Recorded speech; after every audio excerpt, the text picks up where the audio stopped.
Wanita ini menikah dengan orang kaya. Dia menyalakan rokok, lalu membuka jendela, dan menghubungi orang yang sudah dibuat janji. Dengan cepat Awei datang ke rumah mewah. Tapi mereka tidak tahu, suaminya dari awal sudah memerhatikannya. Diam-diam pulang ke rumah untuk melihat istrinya. Pria ini sangat menyayangi istrinya. Tapi istrinya merasa, tiap kali disentuh, seperti jijik, bahkan menghina dan mencemooh. Dia tidak bisa melakukan beberapa hal. Tapi tebakan suami benar. Situasi dalam kamar membuat dia marah. Dan mengepalkan tangannya. Saat ingin melemparkan pukulan, tiba-tiba suara bel berbunyi. Suami harus pergi. Lalu Awei pun buru-buru keluar dari rumah. Suami yang marah segera mengikutinya. Namun di elevator, tidak mudah mengumpulkan keberaniannya. Masih gagal. Dia tidak hati-hati menjatuhkan palu. Dan dilihat oleh admin tempat fitness. Suami mukanya penuh benci. Dan kembali ke tempat kerjanya.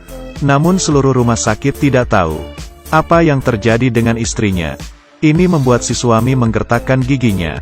Dan menelan ke perutnya. Sekarang di dalam sudah ada gadis yang ingin melakukan oplas. Pria ini tidak fokus. Malah berhalusinasi gadis itu istrinya. Kemudian di saat operasi, mengambil pisau yang salah. Setelah diekspos oleh perawat, pacar gadis itu menghampirinya, dan memukul pria itu. Di pagi hari istrinya baru saja mengkhianatinya. Siang hari ditertawai oleh pekerja. Sore dipukul oleh pelanggan. Hal ini membuat dia sangat menderita. Dengan emosi, dia menusuk dirinya sendiri. Di saat melihat ibu mertua bertemu dengan Awei, dia mengerti kalau ibu mertua sudah tahu mengenai masalah anaknya, dan bekerja sama untuk membohonginya. Pria ini pun semakin membenci. Dia mendatangi rumah ibu mertua, berpura-pura memberikan suntikan kecantikan untuk ibu mertua. Tapi dia sebenarnya tidak tahu mengenai hal anaknya, bahkan masih berusaha membela anaknya. Pria itu tidak tahan lagi dengan perkataan ibu mertua. Langsung menusuknya hingga mati, lalu memotong dagingnya, dan membawanya pulang untuk diberikan ke Xiao Mei. Xiao Mei yang makan merasakan ada yang aneh. Suami dengan senyuman yang aneh berkata, "Kamu tidak merasakan rasa yang familiar? Ini daging ibumu." Xiao Mei setengah tidak percaya.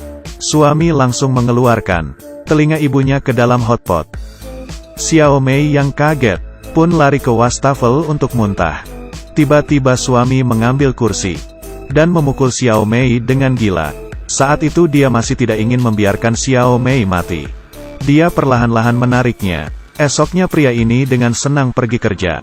Dan hari ini datang seorang gadis yang cantik. Pria yang melihat gadis ini mukanya seperti istrinya.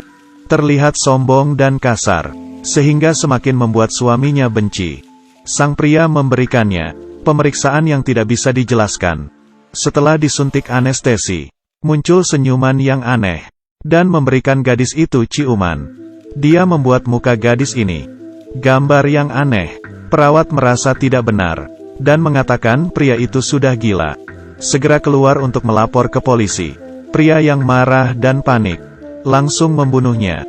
Kemudian kembali untuk melanjutkan operasi. Gadis ini sudah mau siuman, tapi pria itu masih belum menutupi lukanya. Perawat di sebelah merasakan sesuatu yang salah, dan langsung kabur. Pria ini dengan sekali tusukan membuat perawat ini mati. Sekarang gadis yang dioperasi itu sudah siuman. Pria itu melihat gadis ini. Badannya penuh dengan darah. Saat itu hati si pria ini sudah berbeda. Seluruh rumah sakit dipenuhi darah. Sedangkan Awei terus tidak bisa menghubungi Xiao Mei. Dan dia teringat, ada seorang paman yang mengikutinya. Dan menyadari Xiao Mei dalam bahaya. Kemudian dia diam-diam masuk ke dalam rumah. Dan benar-benar melihat di dalam rumah. Xiao Mei sudah diikat, dan menggunakan darahnya untuk menyiram bunga. Awei langsung membawa Xiao Mei ke rumah sakit. Tak disangka, pria itu berpura-pura menjadi dokter, dan memasuki kamar pasien Xiao Mei, dan memberikan Xiao Mei suntikan anestesi. Di saat Awei kembali, ekspresi Xiao Mei berubah, tapi semuanya sudah terlambat.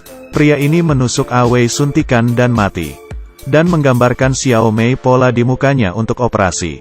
Setelah Xiao Mei siuman, membuat semua orang di rumah sakit takut. Dan pria ini berjalan di tengah jalan dengan perasaannya yang sudah mati. mencari tempat untuk bunuh diri. Tiba-tiba seorang pengemis menghalangnya. Pria yang terus berjalan ini tiba-tiba mengambil sebuah batu. Kemudian klinik kecantikan ini kedatangan seorang yang mukanya penuh luka. Beberapa bulan kemudian, pria ini kembali dengan identitas baru dan muncul sekali lagi. Selamanya jangan pernah menindas orang jujur, karena kalau mereka marah, akan melebihi dari yang kamu pikirkan. Aku adalah Siamo. Ketemu lagi.